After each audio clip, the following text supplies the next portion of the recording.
Riches. Hey YouTube, Michael, Sailors with Cars. Hey, I'll call you. Today's back. video, we're going to take a look at this beautiful Aston Martin and talk to a captain, retired captain, aviator. Stay tuned.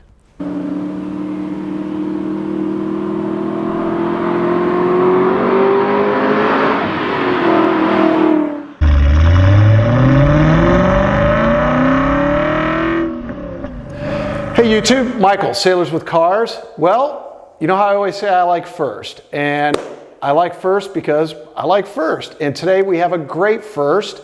We have an Aston Martin, and we're going to get into that in a second. So remember, if you're new to the channel, this is a channel where we talk about military people, veterans, retirees, community fire, police, first responders.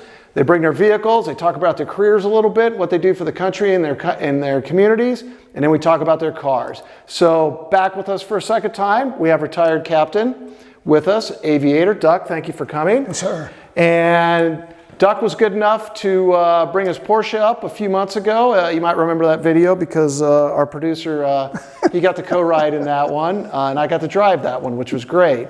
But today, welcome back, sir. Thank you. If you wouldn't mind just kind of recapping your career a little bit for people that maybe didn't watch the first video, and shame on you if you didn't. Nothing stunning or unusual in my career. I was a Naval Aviator, attack air guy, on board a couple carriers. Yeah, nothing special about that. You downplay that quite a bit. It's the community. I take no liberties with what I did, or a lot of people did, is what I'm trying to say. But I got 17 years of wonderful flying in and a 27-year career. So got 5,000 hours, almost 5,000 in single seat, single engine stuff. So somebody was watching over me. Retired in 1998 and then worked for the commander of Naval Special Warfare Command, the SEALs, down in Coronado. So I was always going to ask you, so you never flew commercial after? I got to do the, if you were, say, Donald Trump and you could do anything you want, I got to do that. Okay. The peak or apex of what I consider is righteous flying is dissimilar air combat maneuvering, or being like Top Gun, the movie, being a bogey, an adversary, or the Air Force calls it aggressor. But I did that for 11 years, and everything after that kind of seems to have lost its appeal. I had a captain that I worked for when I was a port engineer, and he said the same thing. He was a Top Gun pilot and a Blue Angel, and I asked him that same question. Oh, okay. So V12, I can't ever pronounce his last name. He made admiral, and he was captain of the Stennis, and then he made admiral just, I would say, within the last couple years. But I asked him that same question if he would ever fly commercial afterward. He goes, no, why would I do that? After flying what I've flown, I could never do that. I couldn't just get in a plane and fly people around. Yeah, I said, well, I guess I get that. After you're screaming through the air and then you get it at point A to point B, that would not be much fun. Extreme nausea. But anyway, had a pretty big, expansive adrenaline capacity after flying, or shall I say, a desire for adrenaline. And when I stopped flying, that was kind of a vacuum. And I was always interested in cars. I grew up in Manhattan Beach, California, and I remember age of the muscle cars. And we used to sit down at the bus stop at Longfellow and Manhattan Avenue and egg the big muscle cars on, and they'd take off from the stop sign. But before they did, we'd throw from McDonald's tomato packages and ketchup and mayonnaise, and they'd splatter everywhere, mostly on us. But it was something to do. But I had always enjoyed cars. My mom had an Austin Healey. Oh, really? Before that, she had a 57 MG. So she kind of, I guess, was in our genes. So got out of the Navy, worked for the SEAL headquarters, and found out that you could, no kidding, do this entry-level racing, although they don't like you to call it racing, called autocross. And you're running on this big, in our case, Qualcomm parking lot, and they set up cones, as you well know, and you go through those cones and you try to go for limited time or minimum time. So I got Porsche, first one was 2001, and had a great old time on that, and then kind of went up to a couple steps into the cars. And so now I've got a real taste for Porsches. And if you've ever seen a James Bond movie, you've got to be familiar with the cars that he always almost drives. Aston Martin always gets a cameo appearance. Sure. And I don't remember which one came out, or they had James Bond drive the Vantage, which is this. That's an entry-level car for Aston Martin. And but my wife and I went to, it's 2012, we went to the San Diego auto show, and strolling through that, just amazed at all the great cars there, and happened upon the Aston Martin dealership. So Aston Martin dealership they hardly show up anywhere. I don't remember. That must have been rare that they were there. Yeah. But I got to talking. I mean, I was just captured by the lines and the style. Oh, they're a beautiful car. And of course, we've got the 2007 Vantage here.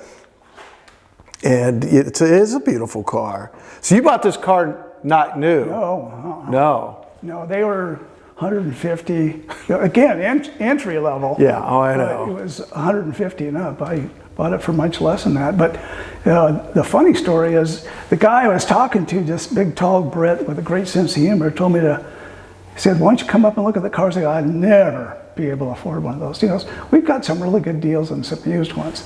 We went up there. I looked around. This one, for some reason, stood out, and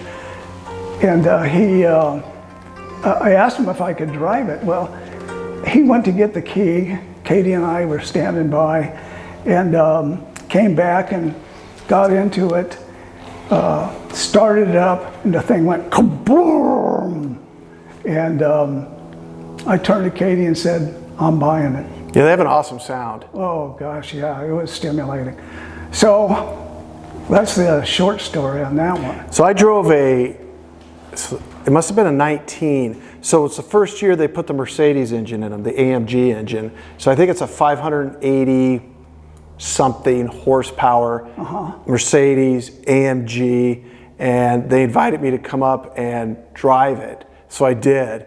And that car, it just sounded angry. It did not want to go slow. It was an automatic, but it just had a beautiful sound to it. Very enjoyable, yeah. What size? So this has got the V8 in it, of course. It's a 4.3, it's a little one. Yeah, that's the only other motor they put in this year was the V12, I think. Yeah, they put. So is this 450 horsepower? No, it's actually 385. Really? Yeah. Really? Let's take a look at the engine. Okay, so we're here with Doc, and we're here with the 2007 Aston Martin Vantage, and we're looking at the 384 horsepower, did you say? 385. 385.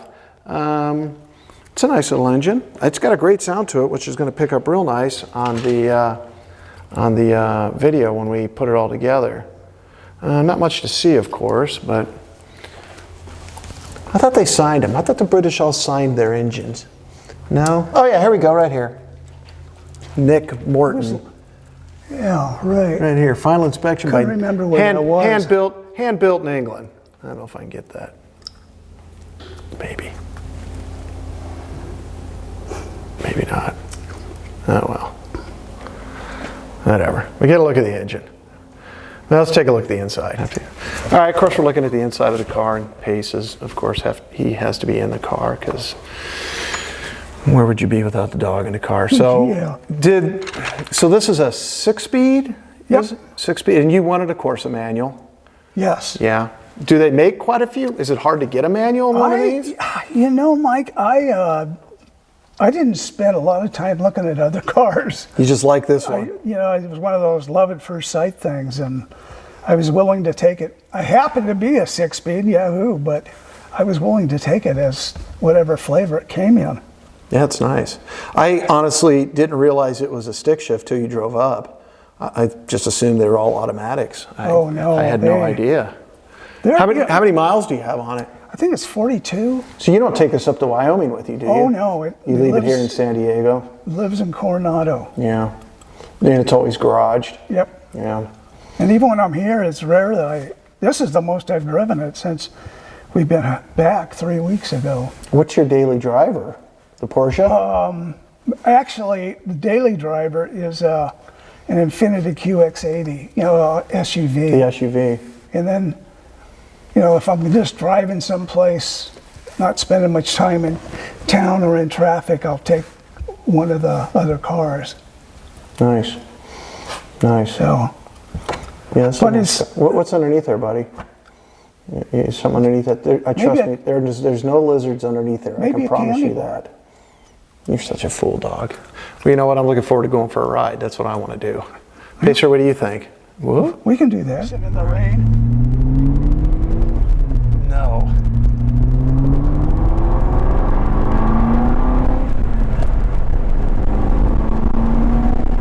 God, that's got an awesome sound to it. Yeah. It sounds more like a Ferrari than a Ferrari. Yeah, that's just got an awesome sound to it.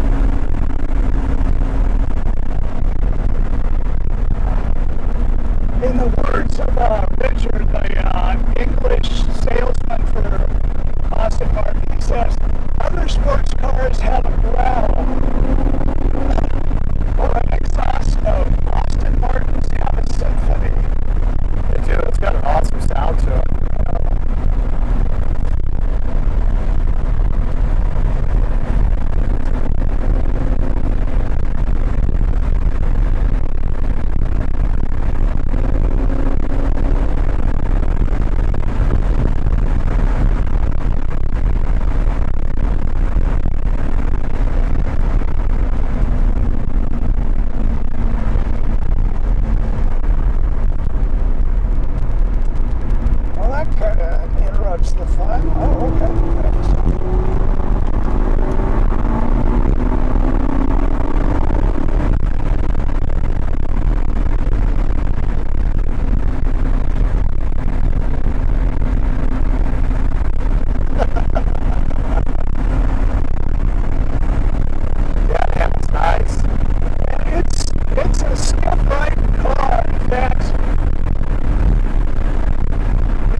Good till you get behind a Kia. If it were any other car. Have you looked at the new Vets? The mid-engine ones? Yeah, right. I have not. I haven't even seen one. They're already. They've got a filled up waiting list, I understand.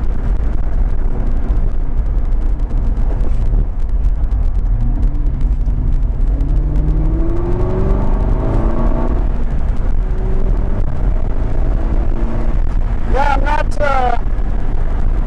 not a big Corvette guy. Well, I'm not either, but if you look at the specs and it doesn't tell you it's a Corvette, you just go, my God. Yeah, what is that? I need one of those. Clear right? Okay.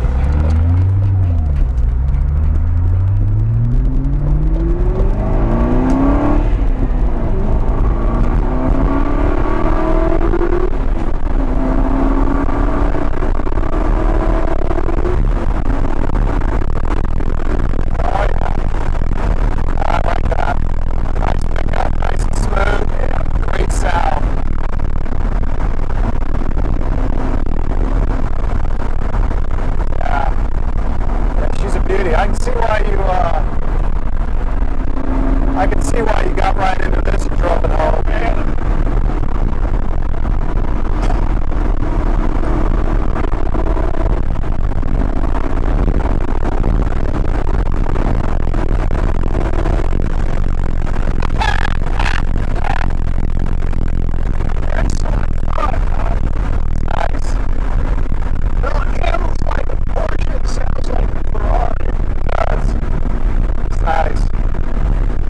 Test drive I got with the dealership guy. Really? Yeah, I took it out and ran it up the 52 freeway, but they'll let you go anywhere. I got on it the best you could, but all you can do is get on the damn freeway. Yeah, yeah.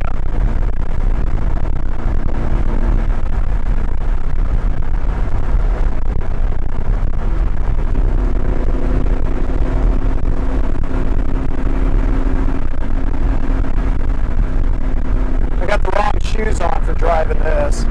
That's why I take my right shoe off.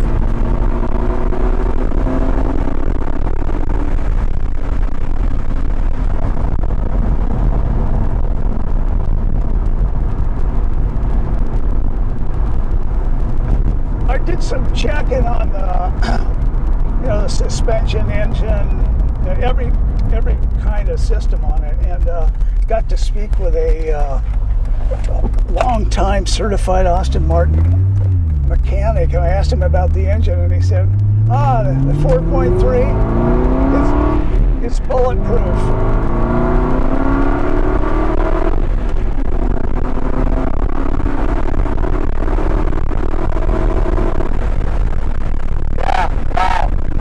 I love that sound. Mike, you need one of these. You don't even